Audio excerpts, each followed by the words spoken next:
This is Python's Paradise. This is your host, Greg Gilbert, aka the Python Hyena, straight out of Fredericton, New Brunswick, Canada. And here we are, January the 17th, 2022. And we got a snowfall out there. You guys in California, I laugh at what you guys find cold. Because what you guys find cold, we are t-shirts and shorts weather.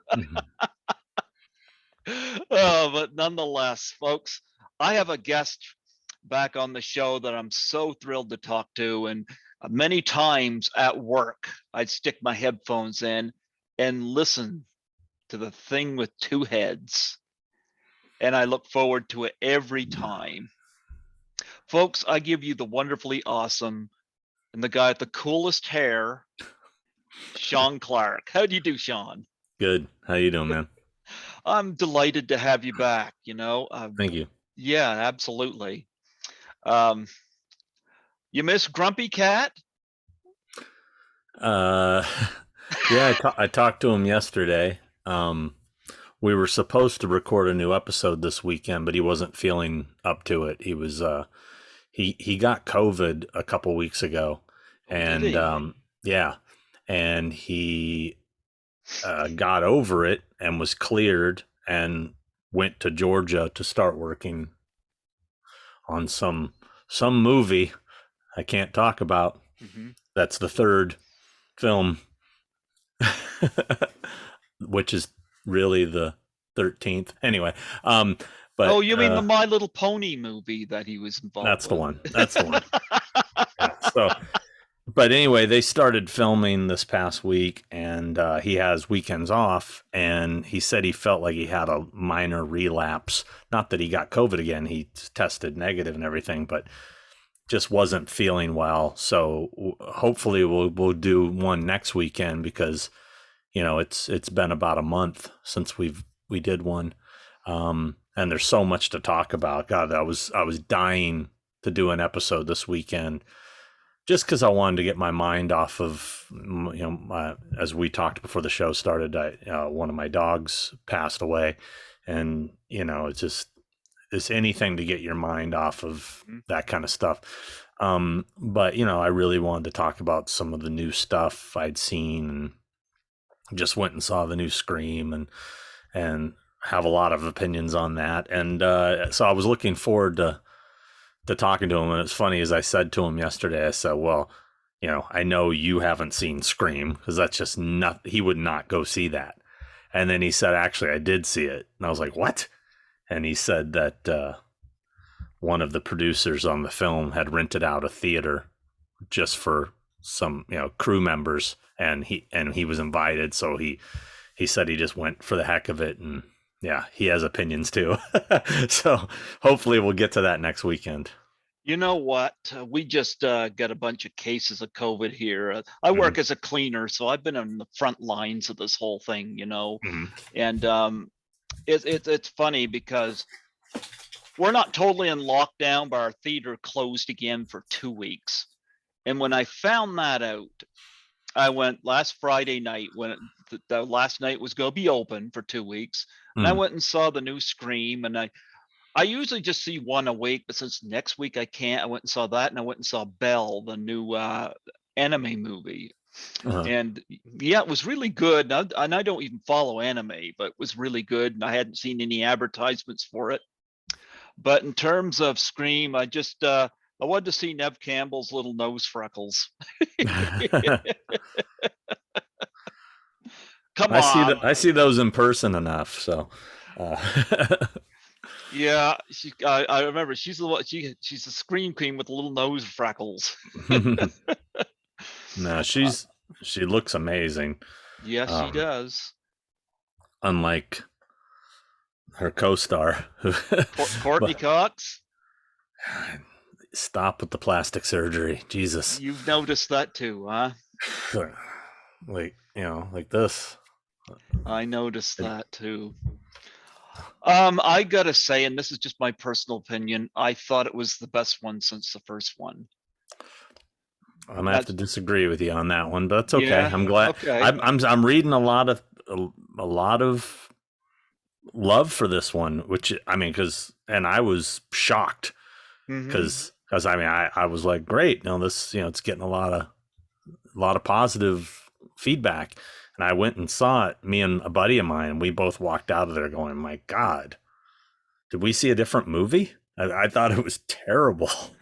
You I know, mean, one of the things I liked is that they focused a lot on the two sisters, and that was yeah, one thing I liked because but they they were need. so unlikable. Both of those sisters were so unlikable, and the lead chick, I just did not think she was a very good actress. Um, the younger sister, she was pretty solid, but again, not likable at all. I didn't feel like there was a likable character in the entire movie. That was the big problem. I was one of many problems I had with it. But yeah, and I don't know. I wasn't rooting for anyone. You weren't rooting for Nev and her nose freckles. Nev's always gonna win. Come on. She's I was what actually she's. surprised. She didn't tell me anything about it, so I was surprised she lived. I thought they were going to kill her off. I was really surprised. Oh, spoiler alert! Sorry if you haven't seen it. Well, I went and saw that, and you know, um, yeah, I don't think it was a masterpiece either, but I seen all of them in the theater, and I just Mm, had Nancy Ann uh, Ryder on the show from the mhm, original. mhm. So, and I'm in talks of getting her washroom cohort on the show as well.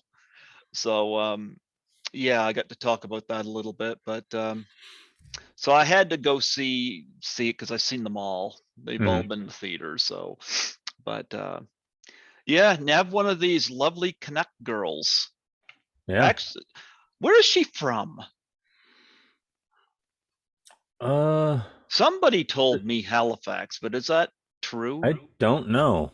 I just know she's Canadian. I don't know. I thought maybe Toronto, but I don't know. Hmm. I could be wrong. Yeah. I always like to see Nev. Could text her. I could text her right now and ask, what part of Canada are you from? I'll text her. Text her and tell her I love her nose freckles.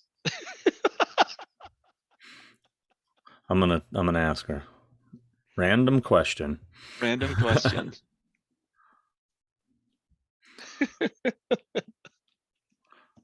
Let's see if she answers while we're still doing this. This is the equivalent of a name drop. I'm texting. This is like. Oh, are you kidding me? It's fun to name drop. Okay. I Let's pro see. I probably have less numbers than you, but I've got some numbers.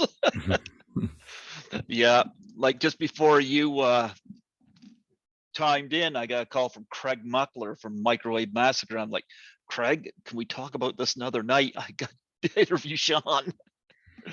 But you can edit this, right? Is this no, I live don't. or you at? Yeah, I have no idea how to edit. Oh, okay. Yeah, I was just curious. yeah, just don't give Nev's Campbell's number out on No, the. I won't. I won't. When But does this air, by the way? I don't know, but I'll send you the link when it's ready. You can Oh, just post it. okay. Yeah, yeah. No Yep. worries. I always let people post it even beforehand, before I put it live, because our station went back into lockdown again too. So I'm like, I'm so thankful Nancy McLaughlin chimed me into Zoom, Hmm. because she said if I could do Zoom, or she could do Zoom, I could do Zoom. Hmm. And she was right. And I was so happy last year. One of my bucket lists, I got Nancy Allen after 5 years trying to get her, and I got her, and made a donation to her cancer charity.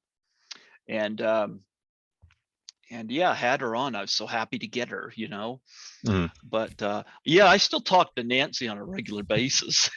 you She's know awesome. yeah, but I love Dress to Kill. It's my favorite De Palma movie. Yep. Hmm. But I know one thing that you and Chris Nelson, when you guys do the thing with two heads, And I thought about this before, actually long before I even reached out to have you back on. I got to do this.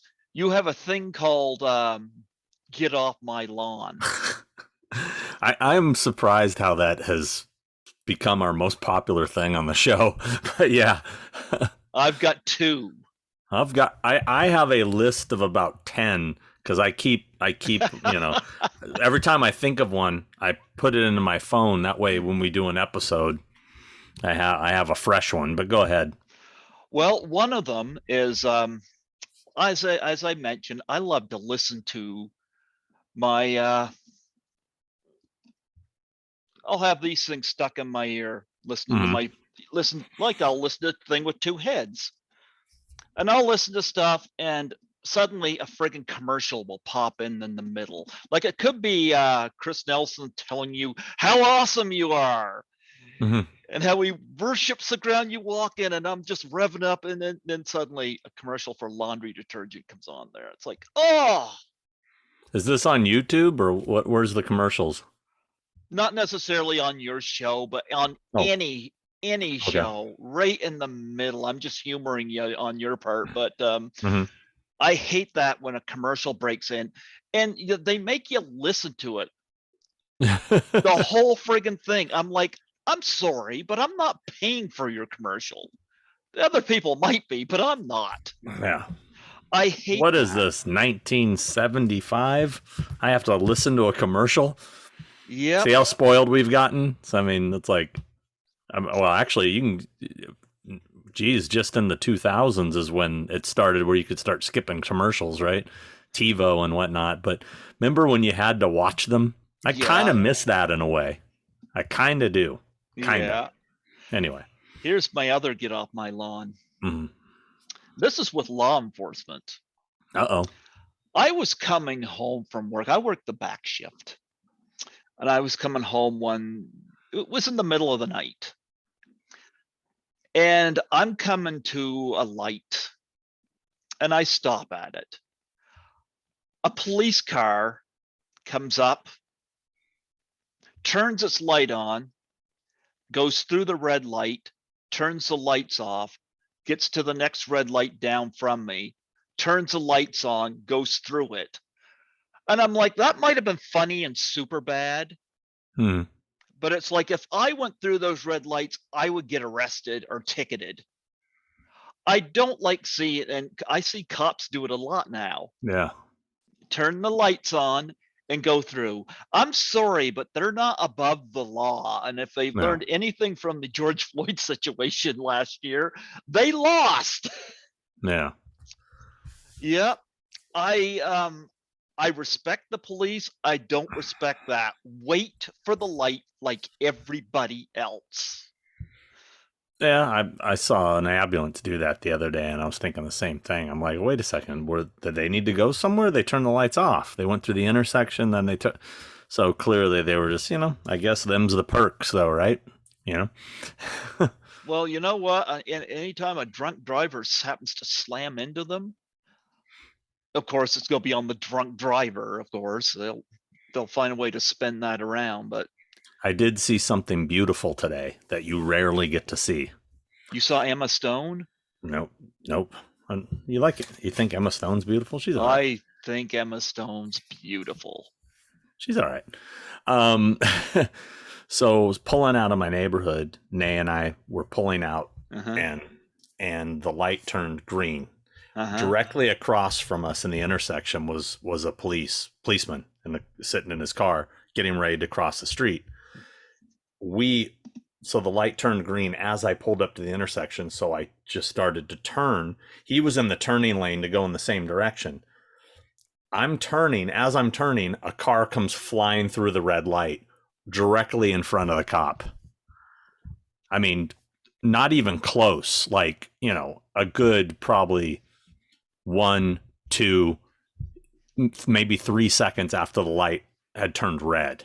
Clearly just blew through it. The cop immediately followed him, and we decided to be nosy and do a U-turn and follow them and watch the guy get arrested. It was great. He got arrested. You should have did a whole Hollowsground on it. Yeah. I should have started filming. I didn't think about it, but it would have been great if I had had the whole thing on camera. But the crazy part, and this is being a little, this is a very what if sort of scenario. She had a package she wanted to mail, and she had said she was going to walk our dog and walk to this. There's a mail, like those post office box things, a mailbox, over by this McDonald's by our house. It's a bit of a walk from our house, but she wanted to walk the dog, and it was going to give her a purpose to go over there. So we were going to get breakfast, and she had mentioned doing that, and then she had the package with her, and I said, wait, I thought you wanted to take that when you walked Mika. And she said, yeah, okay, and she left it. Now, had she taken it with her, I would have went through that intersection, because that's where the mailbox is, which means had I gone through that intersection, we would have been hit. So it's kind of one of those weird things, how one small thing can change, that changes your life completely. This one little moment, had she brought the package with her, who knows if I'd be talking to you right now, Yeah. It's kind of one of those It's a Wonderful Life situations where you look back. Yeah. Yeah. No, did manage. I mean, the cons have started up again last year, and I did get to go to Frightmare in the Falls. It was so nice to go to Toronto. So nice. Mm-hmm. And it's been a couple years. And I met up with Lisa Langlois. She said that you haven't contacted her yet. I know. My fault. Yeah, Lisa and I rented a car. Actually, I rented a car. She drove, because there's no way I'm driving there. Mm-hmm. Yeah.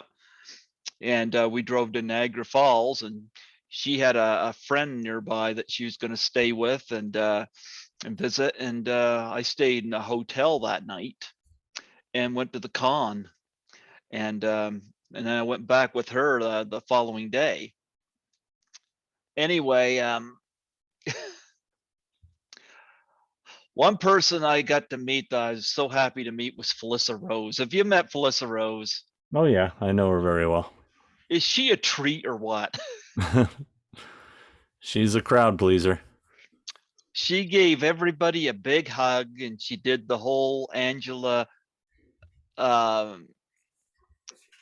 face in the picture. Mm-hmm.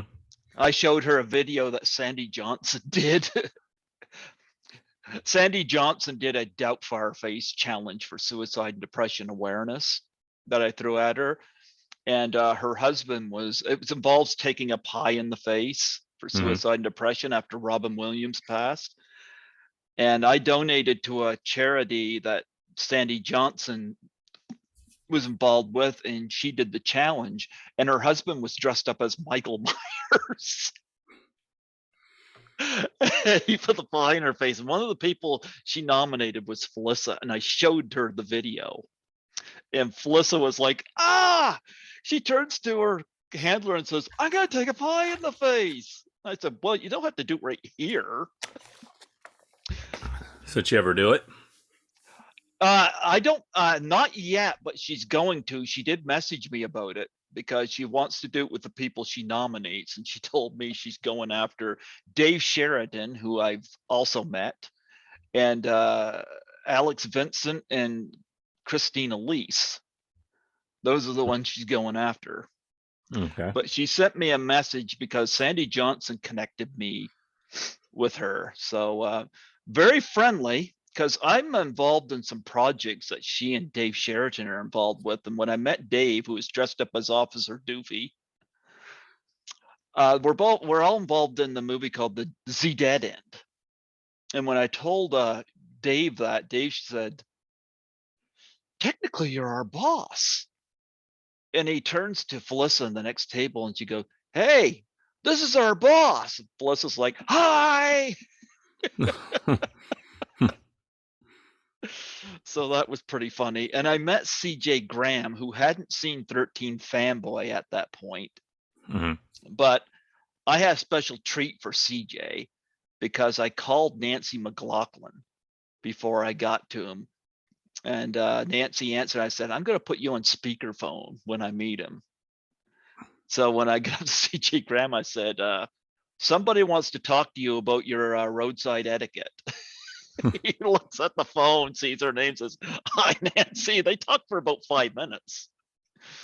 So, and speaking of Jason, how is Ted White? I haven't spoken to him in a few months. His birthday is coming up next week, I think. 96? I think so. Let me double check. I think so. I have his. I think they have his info wrong online. Oh, they usually do that. But I've booked his flight, so I know his actual date of birth. So let me see. I gotta show this off. There you go. Yeah, he signed that for me. Very through the nice. mail. Yeah. So Ted is my favorite Jason. Mine too. Yeah. All right. So he was born. Geez, so crazy. 1926. Yeah. Because I remember telling him 96. 96. I remember telling him that was the year that Buster Keaton made The General. And it was a year before the talkies. So it's actually a week from tomorrow is his birthday. Wow. So I planned on calling him.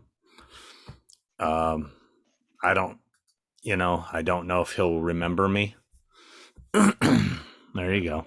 And I got one too. It's packed away there. I ordered one just a few months ago of Axel getting the hacksaw. I messaged him. He seemed to remember me, but I asked him if he wanted to do a Zoom. And he said he wasn't doing any Zoom, but he was happy to do the orders and stuff. And I understood that, but I thought I would see if he wanted to come on here, but I've had him on twice, so Oh, you have? Oh, okay. Yep. Yeah, he's last time I saw him, last couple times I saw him, his memory, I've worked with him over 10 years. I don't even know, maybe 15 years. And he, it's obvious, it is his memories in heavy decline because he, like, one point didn't even know who I was. I mean, I was there in person, and then he'd start asking me questions, about what I did for a living and stuff, and then out of nowhere, he would, hey, remember that time we were in Chicago? And I'm like, yeah, Ted, and and he would tell me a story. It's just kind of, I mean, that's what happens when you get old. I mean, I guess the only good part is that he won't ever remember, so having to deal with that. Yeah, I'm glad I got him on here twice. I hate seeing these people pass because, like I said, I had Dick Miller on 5 months before he passed. Yeah. And David L. Lander and Peter Mark Richmond. I had Peter Mark Richmond on twice as well. I think he's the best part of Jason Takes Manhattan. Is there a good part of that movie? I don't know. I think he's a good part of that movie. I like him. And what a gracious guy, But I don't believe know. me, at Ted's age, I'm always dreading getting that phone call, I mean, every time I do get a call from his number, I'm worried that it's Jerry telling me bad news, but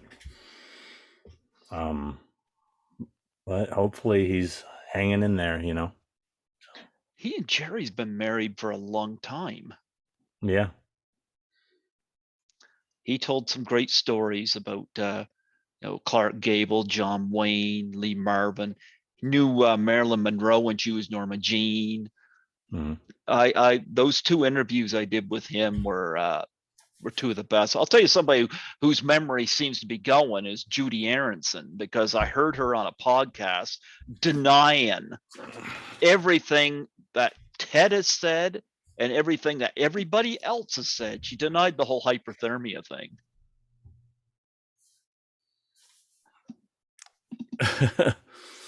I'm not on good terms with her anyway, but I'm not impressed with her right now. But well, I'm no longer working with her, so yep. She single-handedly managed to make me feel insignificant, despite what I've been told by somebody. I donated or contributed 3,000 for 13 Fanboy. Mm-hmm. Yep. And she managed to make me feel like a schlub. Wow. So, yep. And so I hope I don't see her at a con. Well, if you do, it won't be my fault. Nope. Well, I've learned enough things from Roddy Piper about how to humiliate people legally. So, but I Back believe to Ted White though. On did you ever read his book or know about his book? No, he's got a book. Yeah. It's called Cast the Giant Shadow. It's about his whole life and stunts, and tells all kinds of great stories. It's yeah. Well, he told a great story where he was. I'm trying to think of the name of the director. And it was a famous director, and it's escaping me, But I think it was the late 1950s, and it involved a rhinoceros. Yep.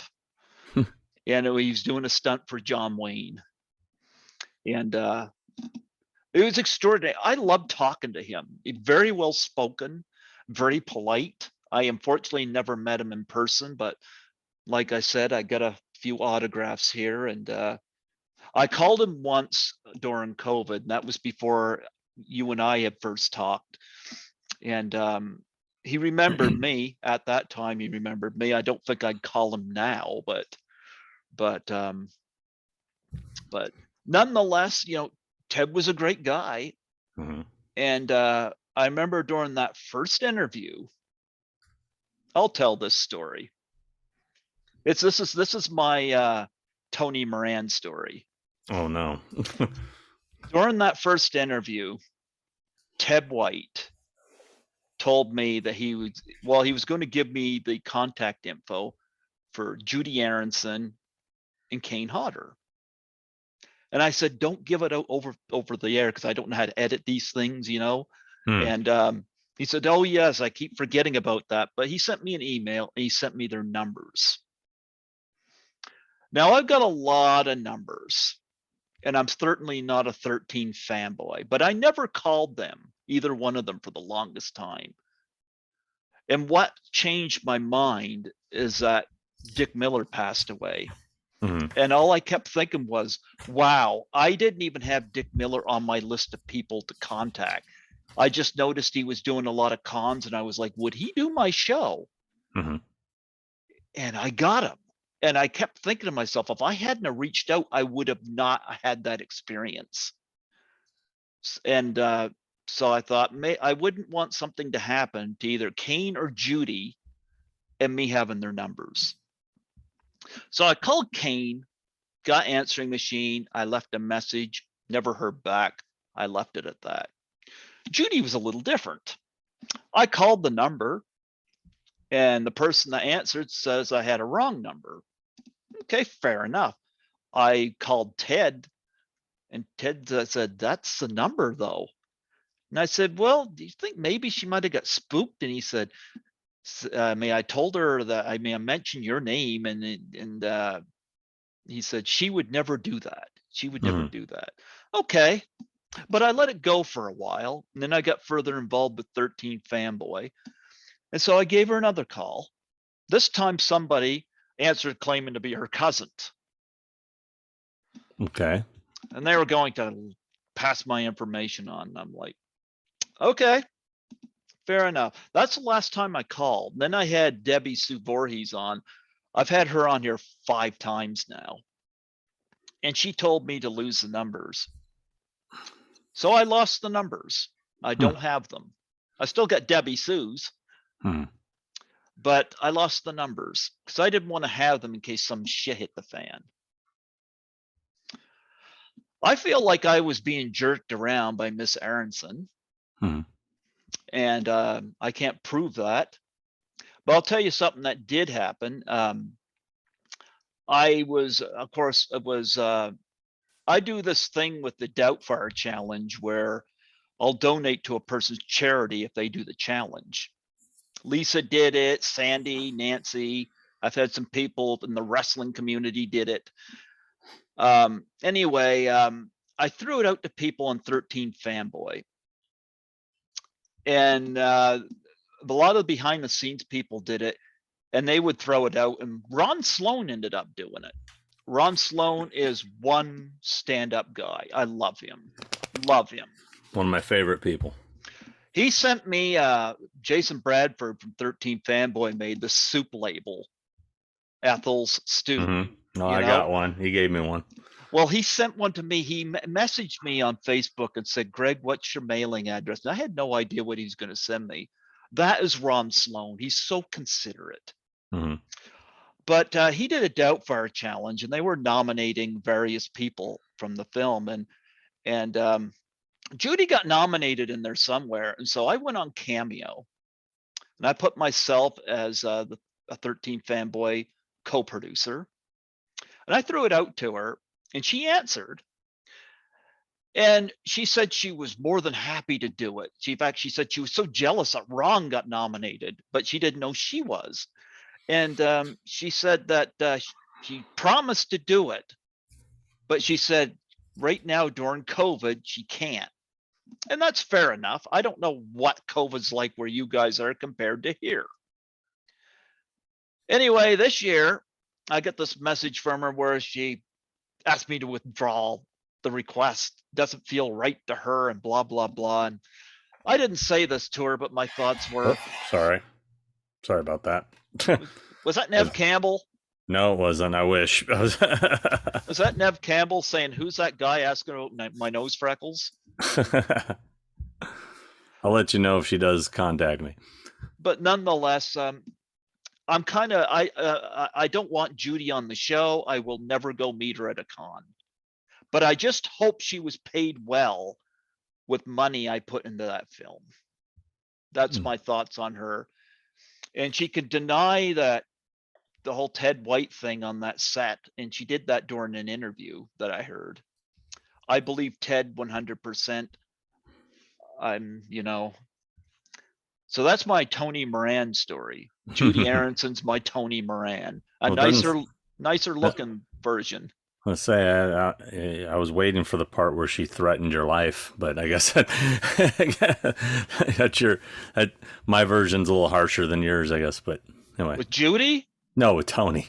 Oh, look, the final chapter is one of my favorites, and I didn't want to have a harsh whatever with Judy Aronson, but I feel I don't know what went on there. But whatever the case is, I'm done with her and not pleased with that. Lara Park Lincoln, though, fortunately said that she wants to do the challenge, but she's got to heal first. What's wrong with her? She had a spinal surgery. Her neck was bothering her. But she said, she told me, she said, reach out to me once I heal up. She said, I really want to do this. And I'm like, really? I'm like, sure. You're one of the final girls. So Lar there, Judy there. That's where I stand on that. And Ted White gets 2 thumbs up because he's awesome. For sure. Yep. But nonetheless, you got to go back to the cons. And I envied you. And I remember you saying at the beginning of last year, whenever we were first talking, you said, I can't see it happening. Yeah. Who's the first person you booked last year when you guys started going back? Well, you mean the first person I went with? Mm-hmm. Yeah, because booked, I mean, a lot of those were carryover cancellations.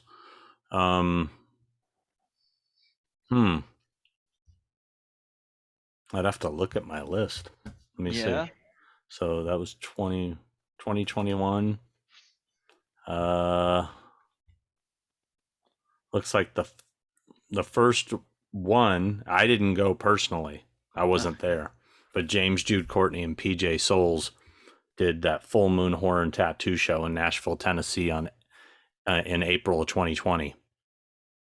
That was, or excuse me, April 2021. I don't know why it says 2020, 2021. Yeah. So that was that. The first one I was at would have been Monster Mania Cherry Hill in May of 2020. No, actually, I take that back. I didn't go to that one. The first one I went to was Pensacon in Pensacola, Florida in May of 2021. And I went with Zach Galligan and James Remar. Oh, nice. And I mainly went to that one because my family lives in Florida. My mother and uncles, aunt, grandparents, they all live out in that area. So I was able to go see them. How are they doing with the whole COVID thing? How are your folks doing? Everybody seems to be doing fine. Mm-hmm. Yeah. No, it's funny you mentioned PJ Souls. When Sandy Johnson did her Doubtfire challenge, besides Felissa Rose, she nominated Nick Castle and PJ Souls. I don't know whether they saw it or not. I just happened to meet Felissa, so. But I love Sandy Johnson, and I got to tell you, I noticed her taking pictures of you playing that Halloween pinball machine, but I was even more amused watching her play it. She bought one that weekend. Did she buy one? Yeah. Wow. I sent her a bag cat calendar for Christmas too, because she's got cats. Yeah, I love Sandy. But no, it was great getting back to the cons. I did one last year, and I always connect with Lisa when I go to Toronto. Yep, Lisa's become a great friend. Between her and Nancy, they're two of the ones that I just can call whenever, you know. And those are always fun. But I'm hoping to get Lisa at Frightmare next year. But I told her though that your what your schedule is like, and I said you'll eventually get to her. I am. It's on my to-do list. I just don't want to waste her time. I want to make sure I have something lined up for her first. So Yeah. Well, class of 1984 is going to be celebrating its 40th anniversary this year. Crazy. Yep. I love that film. I've interviewed 5 people from it. And I know Stefan Erngrim still does a lot of the cons. You still see him out and about. But Lisa said that she gets asked. So actually, when we were in Toronto, one of the things we did, we went to this place that does special T-shirts. And I got a shirt made with her face on it and a mask with her face on it, doing the whole Elizabeth Taylor moi thing. Yeah. And she got one done as well. So we went to a street Halloween party while we were there too, which was pretty remarkable. Never did one of those before. So and we went and saw the last night in Soho, which I really enjoyed. Yeah, I thought it was good. Yep. So yeah, I have a lot of fun. I'd love to live in Toronto, but it's awfully pricey. I am wearing this though. I thought I'd wear this because these guys love you. Oh, nice. Blood Opera. Yeah. Yep. I met them when I was at Frightmare as well. In fact, I got a little thing from my water. Wow. Yep. Very cool. They appreciate the shout out you guys did on your video though. Those guys are great. They just did a stream at Christmas time. And they wanted to do a Christmas stream, and I put them in touch with Brandon Maggart because they wanted the evil Santa from Christmas Evil. And Brandon got in touch with them, so they did it. So those guys are great. but the lead singer's a makeup artist. Yep, Chris is a makeup artist. Hmm. Yep. So do you got any cons coming up? Too many. I'm actually not looking forward to getting back into it. I've enjoyed the time off. But yeah, they start up in like 2 weeks. So, Who and are it you? really good. I was gonna say, who are you gonna be spending time with at these cons? Oh God, a lot of people. A lot. I have a show in 2 weeks. I have like 15 people booked at. So it's gonna be crazy. But March is when it gets nuts. March is like every weekend. No. You So I gonna have. are you and Chris Nelson gonna drink really bad tasting liquids? I don't think Chris is booked in anything as of yet. So hopefully I get him into something. You know. So I guess not. I guess we won't be drinking bad liquids. I even listened to that one. You have no idea how much I actually looked for, because I listen to these at work, Mhm. and I actually look forward to going to work when you guys have a thing going on, Mm. because I could just stick that in and just get lost in it and do my work and listen to that. But I'd always look forward to a con if I was going to be sitting with Nev Campbell. Yeah, you know, well, I'll be seeing her quite a bit this coming year, so She'll probably be in demand. No plastic surgery on her. nope. Aging Nope. gracefully, looking great. Lisa's another one. No plastic surgery. Lisa is all natural. So yeah. But nonetheless, the thing with two heads, I have a lot of fun listening to that. And you and Chris Nelson, I know that you guys have struggled to find common time to do this, because he's Yeah. usually out in Australia somewhere. Yeah, he's in high demand. He's a busy guy. So what's this? We can contact him to get mask made and Halloween mask. Yeah, just send him a request. He loves it. The guy lives to make masks for fans. Lives for it. I heard that. I heard that.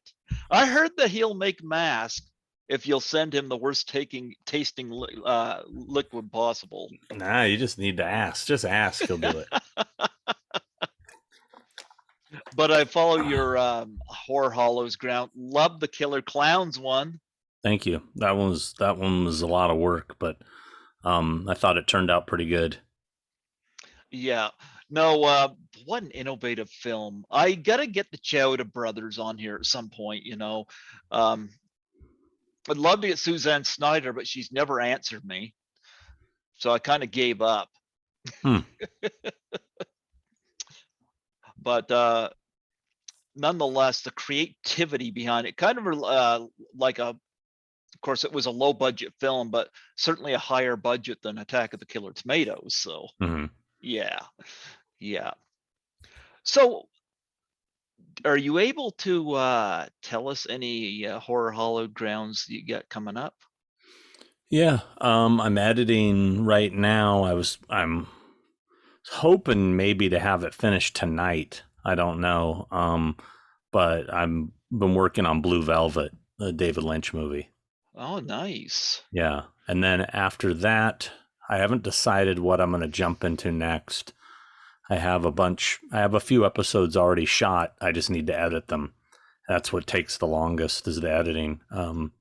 My favorite Lynch movie is Mulholland Drive. That's a good one. That's one I've considered doing also. Maybe one day I'll get to that one, but I don't know. Lost Boys is ready to go. I just need to edit that one. Rob Zombie's Halloween 2 is done, I just need to edit it. I'm in the process of shooting. I've almost finished shooting Exorcist 1 and Exorcist 3. I need to get to New York to finish off to to have all the locations. Also, Do you ever think about bringing Eileen Dietz in for The Exorcist? no. I've had her on here a couple times. I love her. She sent me some stuff in the mail, a little Pazuzu statue. Yeah. Yeah. She's awesome and everything. But yeah, I mean, when I bring somebody on into my episodes, it's usually to talk about the place they filmed at. I can't really do that with her, because she was all on set. So, but I can't remember. I know I'm in the process of filming a few others, like Phantasm, which is oh god, that one's going to take a long time. Christine, I'm in the process of working on. I know I'm forgetting some. Let me look at I usually drop all the stuff into editing, so I can let me take a look at what I have here. Are you go really out there and do The Room? Oh no, Trick or Treat, the 1986 Trick or Treat. That one's done. I did a little Evil Dead 2 thing. I didn't go to where the cabin was, but I did a little kind of small thing on that, and I also started doing 3 from Hell. And then non-horror, I started working on Tough Turf, just random. I love the Fast Times at Ridgemont High one. Oh, thank you. That one was a real labor of love. I had a lot of fun doing that one. That was a lot of work. Surprising how many locations they used in that movie. It's my favorite teen movie. Yeah. Actually, one of my most viewed videos was that Fast Times one, surprisingly. Yeah. It's in the, I think it's in the top, probably the top 6 most viewed videos I've ever put up. So, yeah, that one did really well. I've got Not that I do them for clicks. Yeah. I don't, I do this because it's a hobby. You love it. It's always nice to see when something that you don't know how, that you see that there's as many people as passionate about it as you are, It's interesting you say that, because right now my most listened to interview is Vincent Castellanos, who was in Anaconda and Mulholland Drive. That's my most listened to. Really? At one point, my most listened to was my first of 5 tributes to Zoe Tamerlis Lund from Miss 45, because she's sadly gone, but her widow I'm still in touch with, and he's been on here 5 times, and a lot of people like those. I just watched that movie for the first time. I love that movie. Miss 45? I was so fascinated with her. Well, she was beautiful. Yep. Well, she was also in The Bad Lieutenant. Yeah. Well, I didn't realize that. I haven't seen that in forever. I thought Miss 45 was pretty terrible. I'll be honest with you. But I can see the appeal. But it didn't really do. Somebody, I can't remember. Was it you? Somebody was really pushing for me to watch that movie. Was it you? I think so. Oh yeah, it was bad. Well, come on. That was way better than Death Wish. Death Wish, he didn't even kill the attackers. I'm sorry, it doesn't hold a candle to Death Wish. But I mean, it took me a while to figure out that she was mute. I'm like, is she gonna say anything? What is up with this chick? She's mute. Yeah. Yeah. They don't really get that across very well, like right out the gate. It takes a while I'm like, oh, okay. I thought she was just, I didn't know what the hell was going on. Anyway. Oh, I love that film. I'll tell you another film I love that I don't think you're fond of is Everybody Wants Some. I want to see it again. I've only seen it once. I saw it in the theater. I'm such a big Dazed and Confused fan. and that they kept talking about how it was the spiritual sequel to Dazed and Confused. And I just didn't think it was nearly as good. Just, I didn't feel like it. I didn't feel like it was comparable. But I got a feeling if I rewatched it, I'd probably have more appreciation for it. So I'll give it another shot. I saw that movie 9 times in the theater, Wow. and I've never done that before. And I'll tell you what was behind it. I never planned to see it 9 times. Mm-hmm. I saw it, and total nostalgia. That's a spiritual sequel because Dazed and Confused is set in 1976. Mm-hmm. Everybody Wants Some is set in 1980. Yeah. You know, number one, the soundtrack took me way back because I remember when a lot of that music came out. I mean, you and I are roughly around the same age. So, and I love the characters in the movie as well. Mm-hmm. But when I went home, I would still be thinking about it the next day at work. I went back a second time. I remember it was after like the third time, I was like, okay, I'm done. And yet I kept getting drawn back to it. Hmm. I got the soundtrack on Blu-ray. I've interviewed 2 of the cast, and I've got a third I'm in talks to getting on. Hmm. And I just kept going back. And it's not something I normally do, but I kept going back to it, and I absolutely loved it. And again, you get a movie that just plays on nostalgia, especially with music. Mm-hmm.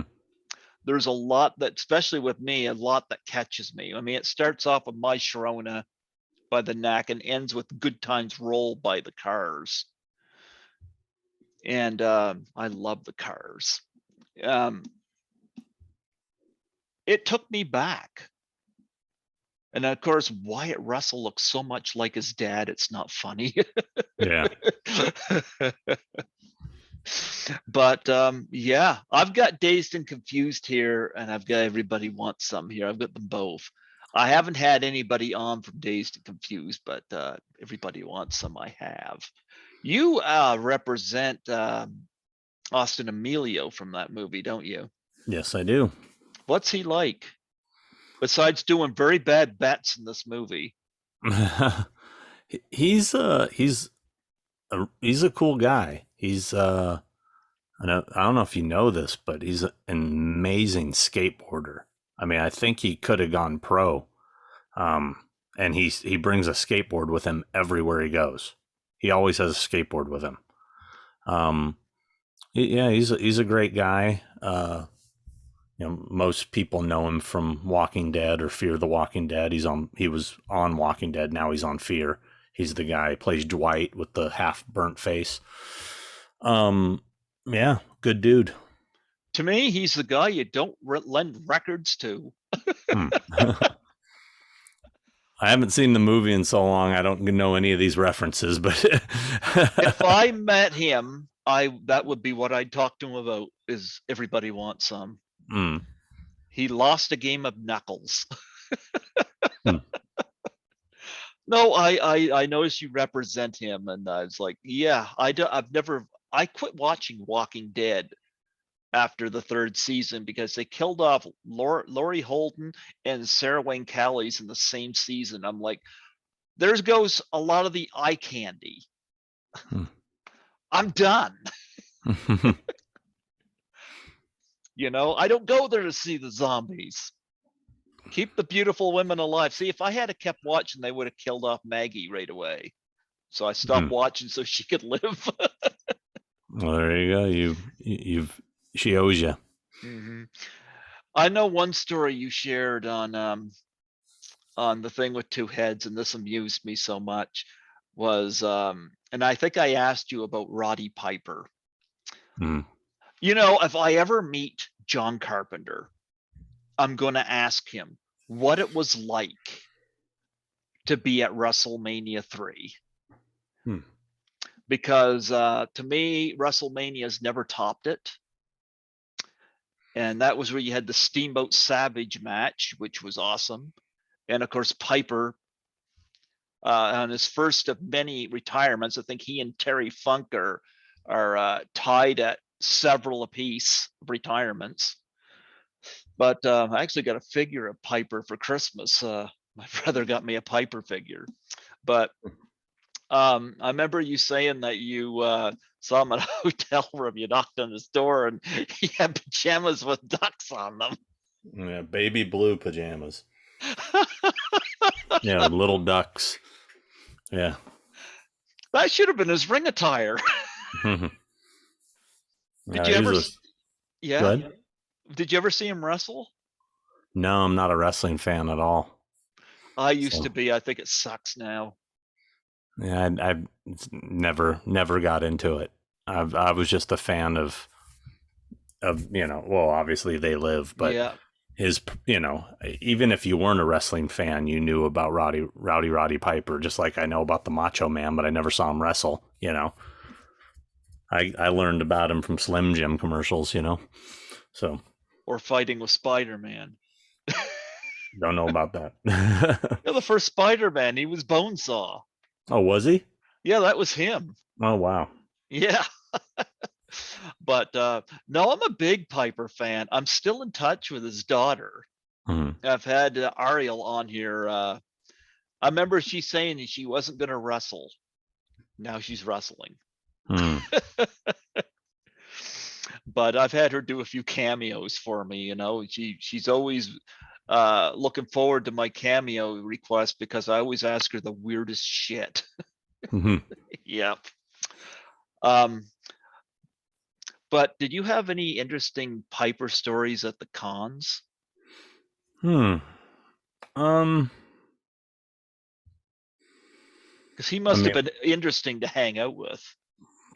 I really didn't hang with him much. I mean, worked the show with him and everything, the table, but I really didn't. I didn't ever go to dinner with him, we didn't have much of a relationship. I worked with him very briefly. I didn't work with him for that long. I had a brief partnership with another individual who was working with Piper. So during that brief partnership, I was able to work with Roddy a few times. But really the only real personal interaction I had with him that was just one-on-one was that hotel room experience when I went to settle up with him after hours and the pajamas and everything. So that's really the only story I have. He was just such a sweet guy though. I mean, I will say this about him. The one thing that he did that kind of made us crazy and promoters crazy was he was one of those guys that if his line ended, he didn't want to stay at the table. He wanted to leave and let the line form and come back. He had a little bit of an ego about that. He didn't want to sit at an empty table and wouldn't. He would just go, okay, I'm taking a break. Let me know when there's a line. So I heard at one of the Russell cons. Well, of course, Virgil had nobody. Lonely Virgil. Yeah. But they said the three big lines. One was Bruno Sammartino, which I totally understand. Second was Tag Team Strike Force. They said the biggest line was Roddy Piper. And somebody I think said it took them 45 minutes to meet him. I would have loved to have met Piper. And I say out of all the celebrities that passed away in the last 10 years, that was the one that hit me the hardest. Was Piper. Yep. Yeah. Yep. I was a big Piper fan. He was Canadian, right? Yeah. Yeah. Yep. Yeah. Canadian. Yep. Just like Bret Hart. Yep. But yeah, have you managed to? I know you got the Fear Street cast. You got them. Any other new clientele that you can share with us? Let's see. I guess new. Oddly enough, a couple Walking Dead people. the girl who plays Sherry, who plays Austin Emilio's wife. She was on Walking Dead and now is on Fear the Walking Dead. Her name is Christine. Her last name's escaping me at the moment. And I got to remember these people, this other guy's name too. Just got, let's see, guy, his name's, because this is a tough name. It's okay. I guess it's Okea, Okea. Would that be pronounced Okea? Okea Emi Aquari, who plays Elijah on Walking Dead. He's the masked man. And he was also, I don't know if you watch Cobra Kai, he was on Cobra Kai last season. Do you watch Cobra Kai? I actually don't watch television. I just got my Blu-rays here. I know it's something to do with the Karate Kid, you know? Yeah. Well, he played Sean on Cobra Kai. And then let's see, who else knew? C.S. Lee, who played God, what's his character's name? He was on Dexter. Masaki. It's what is that character's name? It's oh God, it's gonna kill me. Hold on. Masuka on Dexter. Those are the only ones that are popping in my head at the moment. I know there's others. Let's see. Oh, Christine Evangelista is her name. Okay, and I've heard that name before. No, you're thinking of the other Evangelista, the one from Lost. Could be. People have asked me if they're related. Don't think they are. And I don't know. I haven't. You know, it's a strange time. You know, it was during COVID is a very strange time to try to get new clients. Mm-hmm. Because if you're someone who hasn't done a convention, the last thing you want to think about is going to a place with thousands of people. Yeah. During a pandemic. So quite frankly, I haven't really gone after people during this time. The ones that I have gotten are the ones that have been contacting me. There are a couple other, You got Lisa Langlois and Nancy McLaughlin are both willing. So no, I've already spoke to Nancy about. Yeah, I used to work with Nancy. Yeah, so I love Nancy. She's great. She sent me. I think she said you got one of these too. I think. Yes. Well, mine is a bracelet. Where is it? Okay. It's right up here somewhere. Hold on. Right here. Yeah. Mine's a bracelet.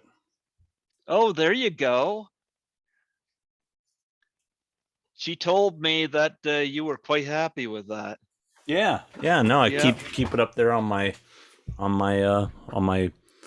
little shelf up here above my computer. Yeah, I love Nancy, you know. And she always, I saw Jason Lives at a midnight screening in Toronto in 2019, and that whole American Express card sequence always gets a reaction. Yep. But anyway, going back to the cons, you know, my situation there is I wore my mask, but it was interesting to see the reactions of some of the guests. When I met Laura Vandervoort, for example, who's absolutely gorgeous, I was actually nervous to meet her because she was so hot. I bought like 4 photos from her. She said that either she could have her mask off and mine off, or vice versa. And I said, look, I don't care if my face is seen. We want to see your beautiful face. So she did that. But people like CJ Graham and even Lisa Loring, you know, they were fine with getting close to us, even with mask off. Felissa Rose, definitely, you know. Yeah. Yep. Felissa Rose gave everybody a big hug. But what's it like where you are? Did you have clients that preferred to be masked or preferred or didn't matter or It's different with everybody, you're going to get people that have different feelings, and you just got to respect all of those. Carol Locatel obviously had to keep herself safe. Yeah. But yeah, I just, everybody's different. Some people wanted to keep them on the entire time. Some people didn't care at all. You get different vibes, different opinions. Did Carol give you any of her stew? No. I was waiting. I saw the video of you and her and Ron at one of those cons and Tom Morga. Mm-hmm. And I was waiting. I thought that was why you got your hair standing up, that you had some of Ethel's stew. Nah, nope. She never made me no stew. Ron and I are convinced her stew could cure the COVID. Well, let's get it to the CDC and make it happen. Oh, I'm so tired of it. I actually got both my shots so I could go to Toronto. Mm-hmm. I called Lisa and I said, you know what? If you're okay with me coming down and hanging out, I'll get my shots. She was fine with it, so that's why I did it. Because I usually work by myself and I'm not around a lot of people. This is pretty much the most of my communication right here. But anyway, have you had any more Tony Moran situations? And I don't mean specifically with him, but no. so most people are generally mature and sober. So I haven't had any problems recently, but yeah, and I mean, I rarely think of that guy. I mean, the only time he seems to come into my life is when other people bring him up to me. I don't think about him or care about him in the slightest. We're trying to make an intervention, man. Yeah. Well, good luck with that. You represent Danielle Harris. Have you spoke to her about her talking to him, and what's that like between you two? I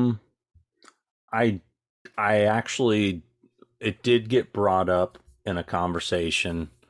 I just made her aware that I said, I saw what went on and this and that, and I just want to let you know that this is my experience with him. Mm-hmm.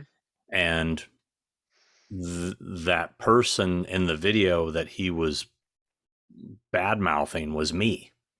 Yep. And she was like, "Oh shit, I didn't know that." And I said, "Yeah." And I said, Dave McRae knew that. Yeah. So, I mean, I said, you do what you're going to do. I don't know. There doesn't seem to be of any progress since we should sit down and watch the movie together. That didn't seem to have happened. I have no idea if that is going to happen. I don't talk to her about it again. Like I said, I really don't think about it. I don't, but when all that stuff was going on and it was the hot subject and everybody was bombarding me with it, mm-hmm. I kind of had to deal with it. But it did get brought up in a conversation I had with her. Mm-hmm. And I just said, "Hey, I'm just going to give you my 2 cents, for what it's worth. This has been my experience with him." And I just, the reason I asked her is because somebody had told me that Tony said to them, I was the person who made the video that was online. That was you didn't make that video. No, I know. Mm-hmm. But Tony had told I can't remember who it was who told me. So I asked Danielle, I said, "I just want to ask you, did he tell you I was the person?" And she goes, "Yeah, he did." And I said, okay. I said, so now I'm put in the position to defend myself. So let me explain to you my history with him. And I did. And she was like, wow, okay. You know, He burned so bridges. yeah, I mean, you know, and now he's backpedaling and doing everything as he can to try to do damage control. You know, from bragging about having married gay couples in his Michael Myers costume or whatever. It's like, okay, that should redeem you for all the terrible things you said about the LGBTQ community. you know. I heard Sandy Johnson on a podcast saying that because she was asked about it, and she was not only uncomfortable with how he spoke about the fans, she Yeah. didn't want her table located near him. Yeah, I heard about that. I heard that Yeah. she asked to she I get one of the conventions. She said she didn't want to be near him. She didn't want to do a panel with him, and she didn't want to do a photo op with him. So I guess they canceled both of those. Yeah. And I say, you know, good for her. You know, Yeah. good to put your morals ahead of money, because at the end of the day, it's pretty clear he's completely cash driven. You know, that all of this backpedaling and apologizing is because it affected this. So Yeah. Yeah. Now, going back to Scream, a lot of people wanted to see Matthew Lillard come back. Now, I love seeing the convention stuff you do with him and Skeet, you know. I'm gonna be frank, I didn't think Matthew Lillard was coming back, you know, but Well, I didn't see that. But you didn't see that, but he is back. He is. He's in the movie. Is he? Yeah, he is. And I will reveal this on our next podcast. It's an Easter egg. It's in there. He's in there. You'll go reveal that in the thing with two heads? The next episode, I'll talk about it. Yes. Oh wow! I can't talk about it until then. I was saving it for. Okay, that's okay. But he is in the film, and I'm not talking about just in a picture on a wall or something. He actually did something for the movie. Oh wow! So. Because it seems like you have a lot of fun with him. I loved it, like when you and Chris had interviewed him too, had him on the show. Yeah, no, I will say this: he has become a really good friend. In fact, I mean, he is just such. I was talking to Nay about this today. He is such a genuinely sweet, kind, loving individual. I mean, he called me today. He texted me immediately when he found out about my dog Zoe, and but he called me today and he said, "Look, man, I know you don't want to talk, about it, but I want to let you know that I'm thinking about you and I love you, and and we ended up having. I talked to him about it, and I kind of broke down a little bit during the conversation. He's like, "Dude, let it out, bro. Let it, and we had a really sweet conversation. He's just he really is a genuine good person. And that's really hard to find in this business, people that are just really good people, and don't have an ulterior motive that is that driven by money or fame or power or whatever. He's just a good dude. And I'm extremely fortunate to have had him come into my life as a client, but then more importantly, become a really good friend. Yeah. And, and the thing that's cool is, like, with him and Skeet, is all three of us were about the same age. We're all pretty much the same age, I think. And so we all graduated the same year. We really relate to one another. So when we're hanging out, it's like me hanging out with any of my old buddies, so. I was born in 1972. How much older are you than me? I was born in 70. Okay, you're 2 years older than me. Okay, we're close enough. But I know one thing I felt so bad for you about. You just want to kick whoever does it right in the crotch. You Hmm. did the auction thing. And I didn't get to see that live, but I saw the aftermath. And Yeah. how shitty would somebody pull that little stunt? Well, here it was a weird thing because I really don't know if it was intentionally malicious or just them being inconsiderate idiots. Mm-hmm. I really don't know. But the story of it is two people were won several items. And, in retrospect, I probably shouldn't even posted about it. I was venting because what it then did, unfortunately, it caused a little bit of a chain reaction with other bidders, then insinuating that maybe these people drove up the prices. Now, I don't think that's true. I don't think that they bid on anything they didn't win. I think they won everything they bid on. Okay. So I don't think they affected other auctions, but I had some people want to back out of buying things because they're like, no, this chick drove up the price of this and blah, blah, blah. And I'm like, okay, whatever. So I was fine. But anyway, what ended up happening is these two different people won, like between the two of them, I want to say like 12 items. Okay. And so when I reached out to the girl first, she informed me, oh, the other guy is my boyfriend who also won items. So just go ahead and total it all up for one total. And, we'll pay it all together. And I go, oh, great. Am I shipping it to the same address? And she said, yes. What's the address? She gives me the address. I then, in order to find out how much shipping is, I had to package everything. So that means, carefully bubble wrapping each item, boxing them up. They had so many items, it was 2 boxes worth. Boxed them up, weighed them, got the price of the shipping, sent them the total. And she goes, oh, that's way more than I expected. I can't afford that. Sorry. And then I go to reply to her and she blocked me before I could even say anything. And I'm like, are you effing kidding me?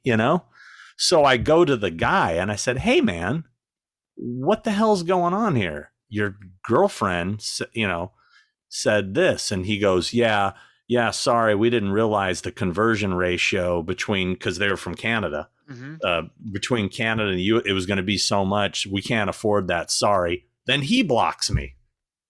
And it was just what enraged me was the fact that, we could have talked this out. We could have let's drop a few items off or something. Let's work something out.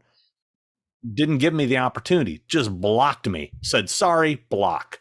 So I got pissed off and I vented about it and I said who they were. And apparently a bunch of people started pestering them. Look, they deserved it. And you had every right to vent.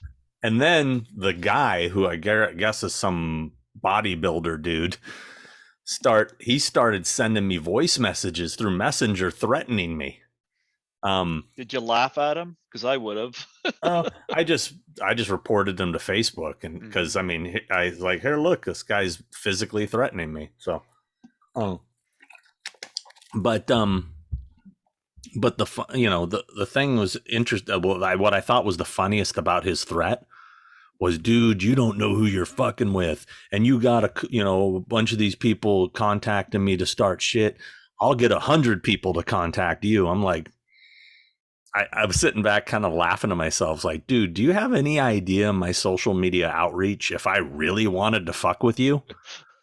I don't think your 100 people would hold a candle to the onslaught I could throw upon you if I wanted to, but I wasn't going to play that game. I just basically blocked him and ended it, and it's like, whatever, guy's a douchebag. But then it was just one of the weird. I've had no problems with any of these auctions I've ever done. They've all gone pretty seamlessly. Mm-hmm. But then this other guy who had won stuff from me before and bought stuff from me. I reached out to him through Facebook. I said, "Oh, hey, thanks for, you won this auction. Send me your mailing address again so I can total up, the shipping." He sends it to me. I Mhm. said, "Here's your total." And he goes, "Great. I'll try to pay you by tomorrow." Nothing comes. I message him and I said, "Can I get an update on the payment?" And he goes, "Payment for what?" And I said, "For the items you won. I don't know what you're talking about." I go, "Scroll back in this conversation 2 days ago. You knew about it then." Oh, And then he's like, "Yeah, I don't know what you're talking about." I go, "You trying to tell me somebody like hacked into your Facebook, bid on an auction, corresponded with me via Messenger, that happened?" And he's like, "I guess so." And then the guy starts leaving shitty comments on my YouTube videos. The same guy. And I'm like, "What the hell is going on here?" And so I just blocked him. I'm just like, whatever. And the funny thing is, it's a guy that I see at conventions pretty regularly. Like, he's a fan that comes to conventions. And next time I see him, I'm going to go up to him and go, "Dude, what the fuck is your problem?" I mean, yep. I mean, I don't know if the dude has mental issues, but I have no idea what happened there. I So, like to try to keep a good connection with people. I had a similar thing with Kelly Maroney from Fast Times at Ridgemont High. mm-hmm, She was selling pictures and she was signing copies of Chopping Mall mm-hmm, um, from her website. And she was very apologetic, but she said, she said, "It's going to cost such and such and such to send it to Canada." mm-hmm, And I said, "Just tell me how much and I'll send you to PayPal." mm-hmm. Why? Because her husband always sends me a private birthday message every year. Uh-huh. Kelly's always been good with me. Obviously, her husband likes how I treated her. So I said, "Just tell me how much it is. I'll PayPal you." Mm-hmm. I still have good conversation with her. Still have a good report with her. Yeah, it's going to be different between Canada and the US Yeah. or Canada and UK, Yeah, but you're trying to tell me that those people don't know it costs more to buy stuff in the US? Are you going to tell me this is the first time you've ever bought something from the US? Full of shit.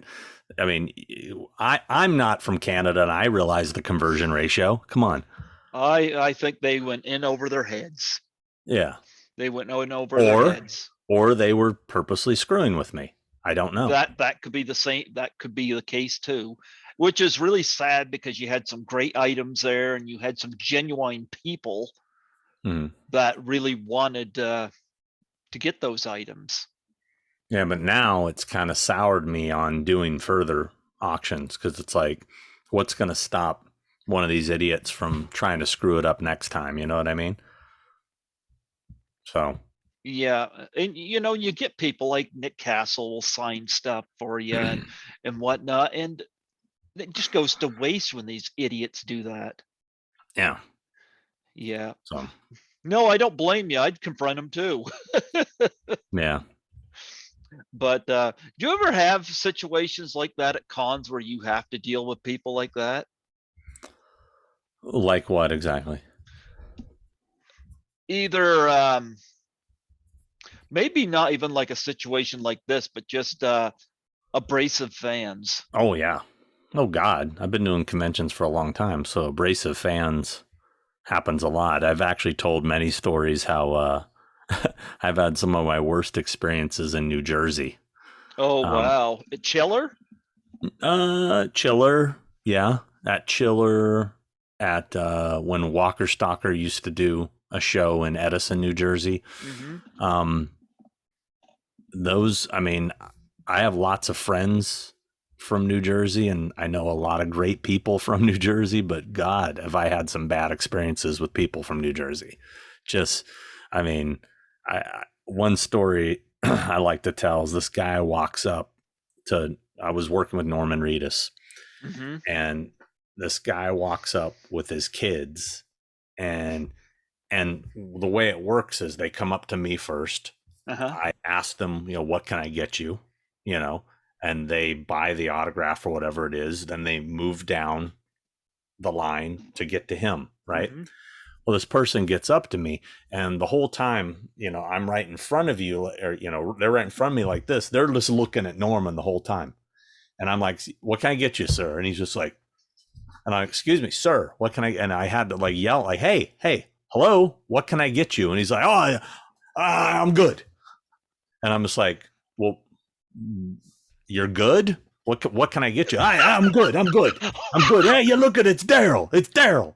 And I'm just like, sir, I go, you're in line. What can I get you?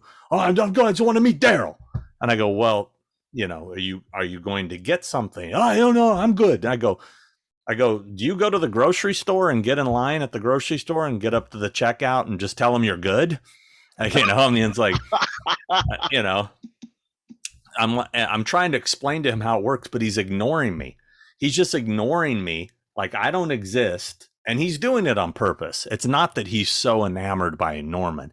He's purposely pretending not to hear me because he wants to get to him. You know what I mean? And he keeps, hey, Daryl, say hi to the kid. The kid wants to talk, and using the kids, and that's the worst, when a parent uses their kids to try to get to a celebrity. And I've seen that a lot. Anyway,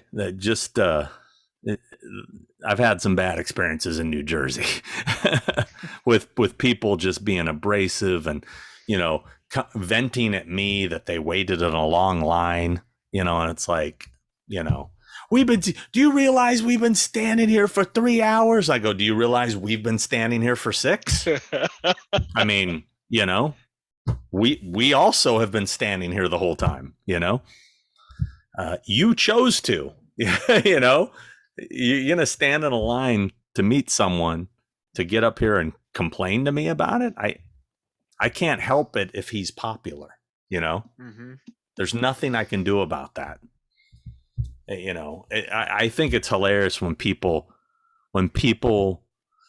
complain about the price of autographs and stuff like that. And it's like, you do realize these autographs and photos with celebrities aren't essential items. You need food, you need water, you need shelter, you need clothing. You don't need autographs. It's a comfort. It's a comfort. It's like, you don't need a Lamborghini.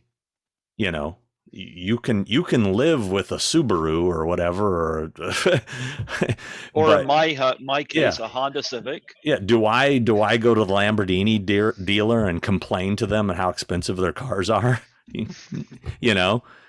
I mean, it's as ridiculous as that. It's like people come, this is something you want, you don't need. Mm-hmm. So it's a luxury.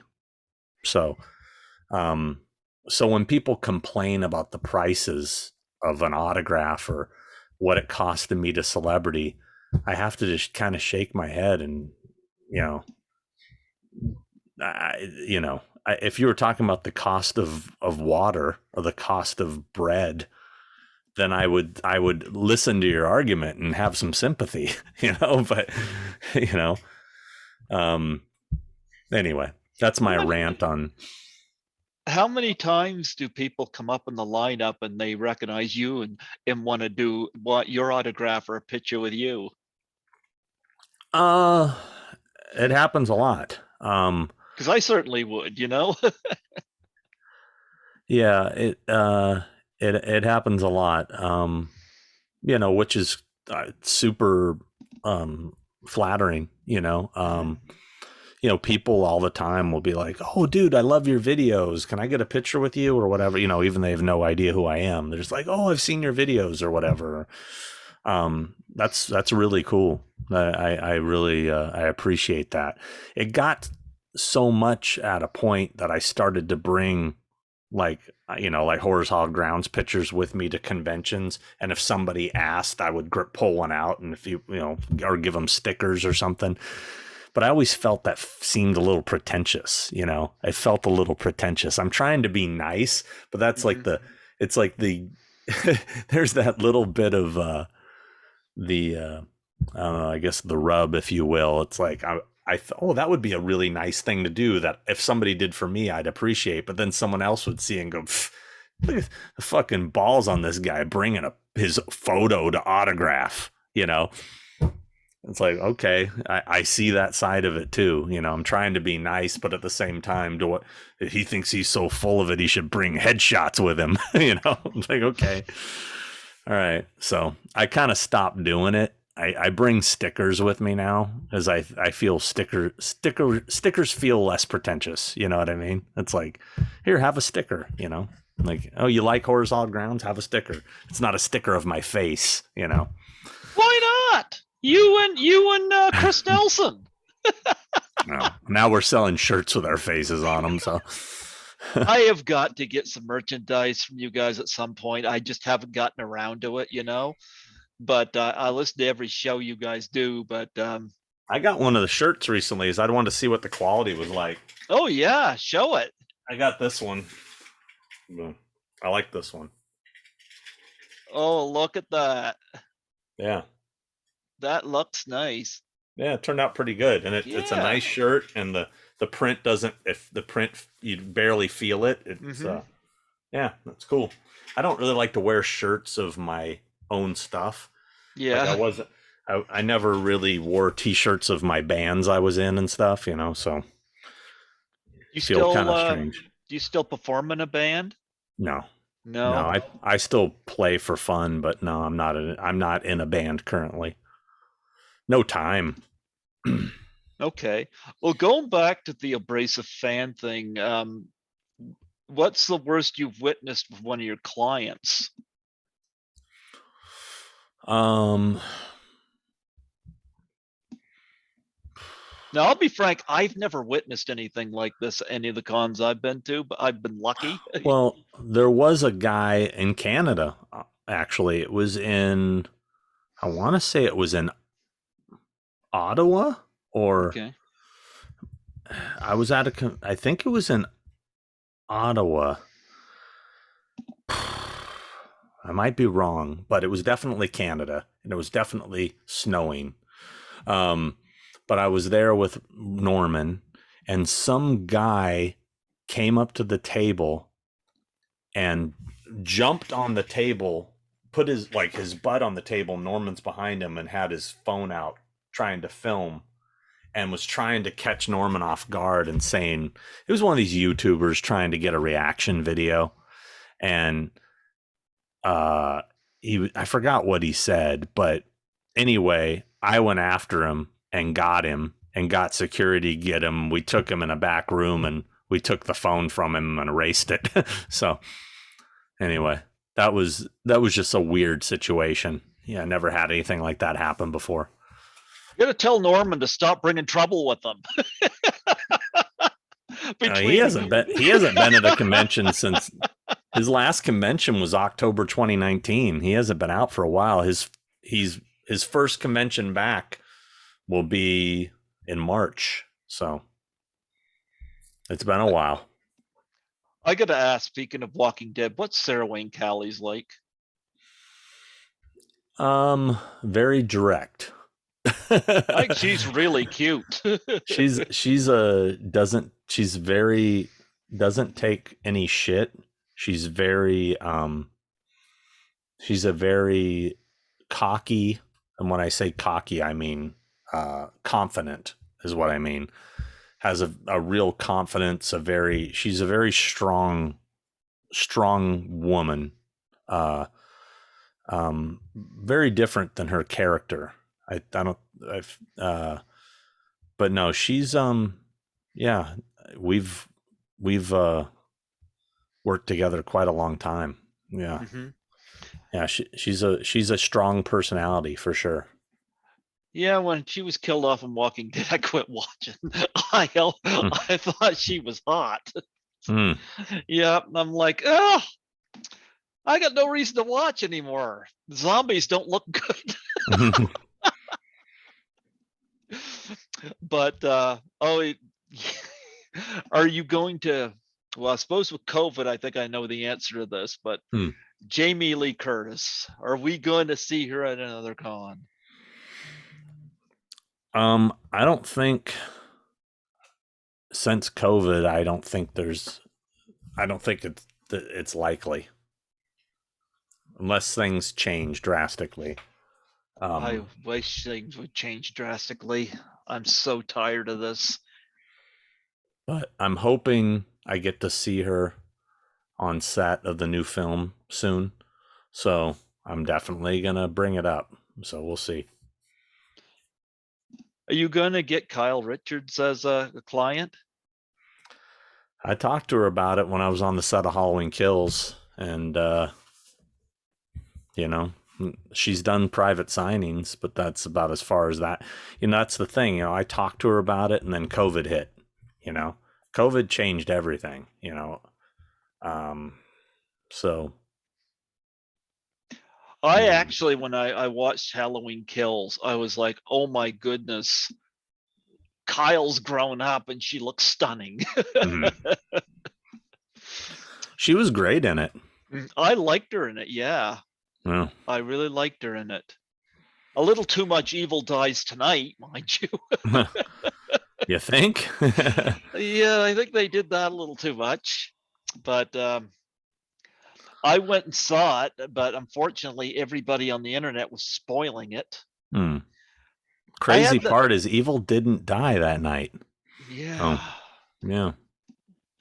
but I have you seen 13 Fanboy yet? I have not. I wish you got to be in it. I was supposed to be. I was asked to be in it. They were going to have you be like a mascot, wear like a Barney outfit. Oh, I don't. What's a Bernie outfit? Barney the purple dinosaur. Oh, I don't know what they wanted me to wear, but they wanted me to be a fan at the convention in a costume. So, I couldn't get to New Mexico during that time. It was when they shot it. I was busy traveling for conventions or something. I don't remember. So there was a reason I couldn't make it. It was the first time I ever streamed something on here, and I wasn't going to. I was a little disappointed that I didn't get to see it on the big screen. And I had told Debbie Sue, I said, look, I'm going to be in Toronto at such and such a time. It was right the week after its release. Mm-hmm. And I think I would have more of a chance to see it in Toronto than here in New Brunswick, Mm-hmm. And I mentioned the kind of theaters that they could put it at. And I mentioned it to the producers and executive producers, and never played here. And there's a big difference between seeing something online and seeing something at the theater. Like I've seen Jason Lives many times home here. Mm-hmm. But when I saw it on the big screen in Toronto at that midnight screening, I didn't just see it, I experienced it. Mm-hmm. Very big difference. I'd never streamed anything before, and I was at work cleaning up one night, and I was dead set against streaming it. And then on my way home, I was like, I thought about Halloween Kills and how everybody just spoiled that. And I was like, I invested in this movie. I would prefer to see it before somebody tells me everything that happens in it. Mm-hmm. So I streamed it. And I think Debbie Sue did a fine job with the movie. Mm-hmm. And I got to see my picture covered in blood in it, which was kind of interesting. Yeah.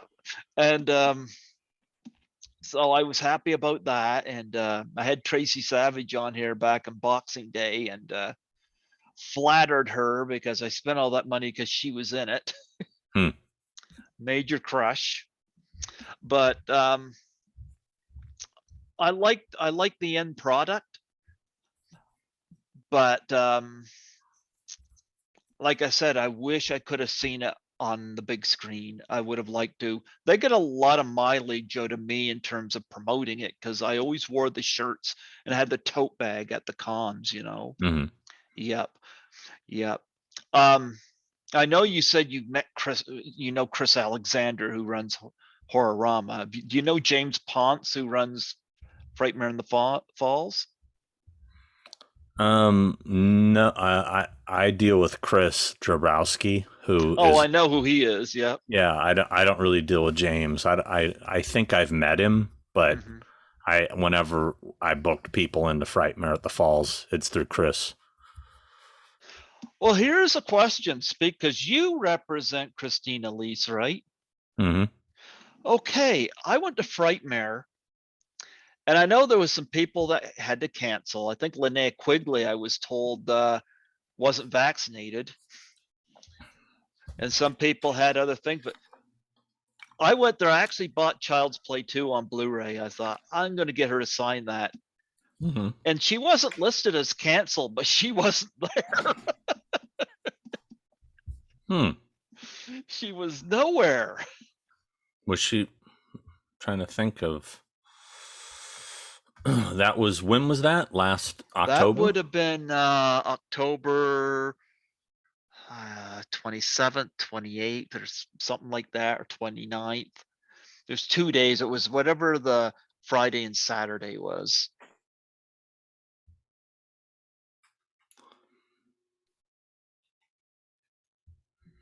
I believe me, if she was supposed to be there, she would have been there. I don't know. I'm not sure. I'm looking at my listings here. I don't know.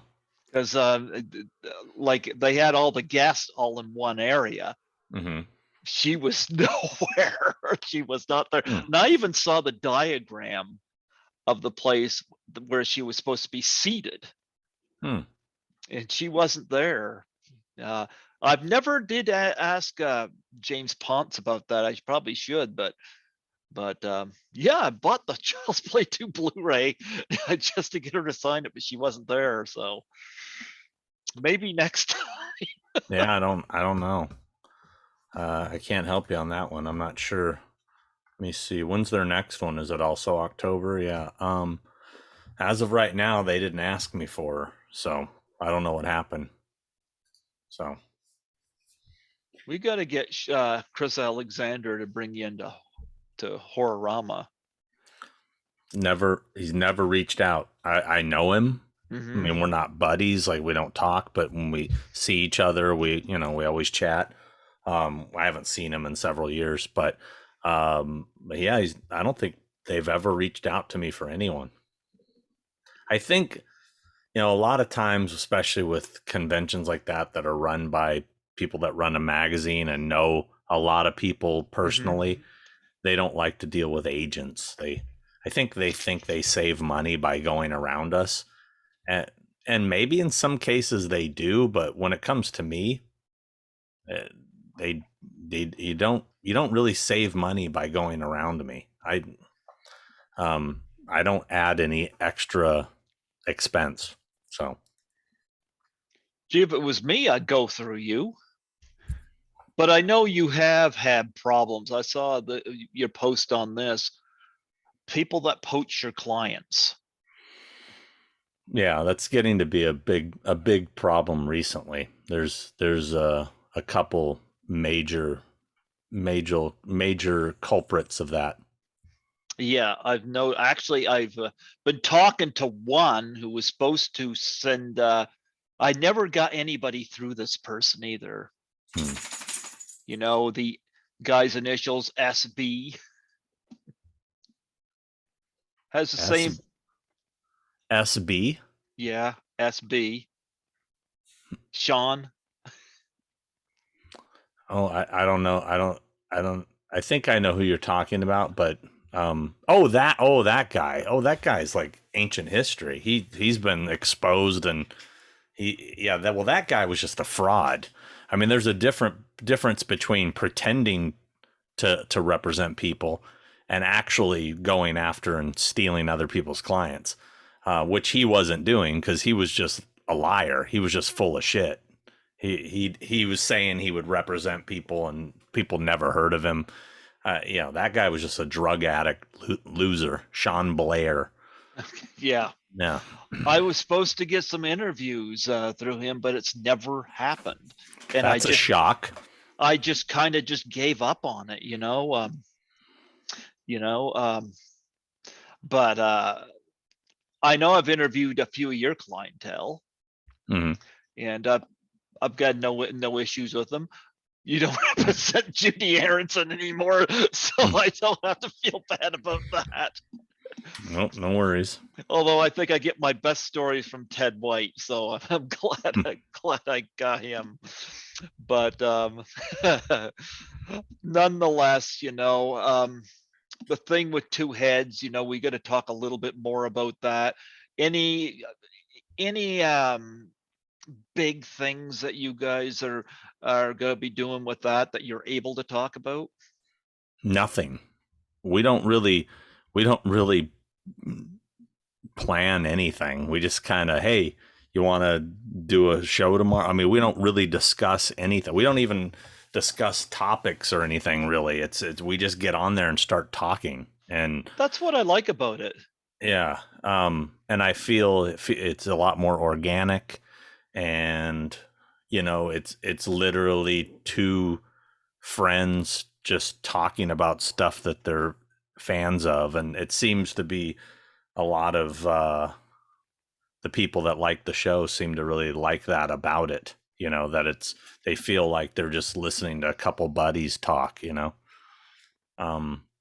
So we have no plans for. I mean, we haven't attempted to have a guest in a while, just because we can't seem to put together any kind of set schedule to record. I was going to ask you that next, if you had any guests lined up. No, we've semi abandoned the whole guest thing for the time being until we both have some downtime so we can do it. So I'd like to see you guys get the Trailer Park Boys. I don't even know who they are. Oh, come on. I've seen. I mean, I know there's that dude with the big thick glasses, but I've seen the pictures. I've never seen the show. I don't know anything about them. So, well, they did SwearNet the movie, and it's in the world's Guinness Book of Records of having the most F-bombs in any movie, 935. Wow. And it was deliberate. So long, Wolf of Wall Street, you're not the champion. No, they're Canada's pride and joy. Wow. You need to get glasses like that, or get them for Christopher Nelson. That'd look good on him. Yeah, maybe one of these days. Yeah. I'm gonna have to jump here pretty soon, though. We're creeping up on 2 hours. I know. 2 hours well spent. I gotta pee. Do you? Huh? Do you? Yeah. Well, this would be history if you just pissed yourself right there, and I wouldn't edit. If I stay on much longer, I will. You know what, Sean? I'm so happy to have you back here. And if next year you're open to it, I'd love to have you back again. Of course. And yeah, it's always fun chatting with you. Well, you know what? I meant to ask you about Mr. Makepeace. Did you ever get contact with him? Nope. Okay. Nope. I never reached out either. If I can make that happen for you, I'll try. Because I know he's your white whale. He's my white whale. Gotta meet Makepeace someday. One of these days. Well, hopefully we can make I'm hoping that happen. somebody will see one of these interviews where I keep talking about him, and somebody will go, I know Chris. I'm going to give him a call. And hey, contact this guy. He won't shut up about you. But if I can make it happen, I'll make it happen. But the closest I had to him is I had Christine DeBelle from Meatballs. yeah. I suppose close, but I don't know. But yeah, I'd love to have you back next year, and it's always a pleasure. I want to express my deep thanks for the hours and hours of entertainment I get from listening to your thing with two heads. I appreciate it. And if anybody else is interested in checking it out, I know we're on all the streaming stuff now through Anchor, but our YouTube channel is Malfunction, and that's where the show is hosted initially. And the Horror Hollowsground episodes and everything. So go check it out. Mm-hmm. Subscribe, like, ring that notification bell. Yep. And Horror Hollowsground, and go see Sean. Ask for a picture. You'll have loads of them. No, I won't. Well, Sean, thanks, man. I appreciate it. you know what? It's an honor. And I'm sorry about your dog. Thank you. You know, as a pet owner, I get it. I get it. Don't end on a down note. All right. Well, please give me a plug before you go. Oh, what do you need me to say? Just state your name and say you're listening to Greg Gilbert on Python's Paradise. Greg Gilbert on Python's Paradise. That's right. Okay. Yep.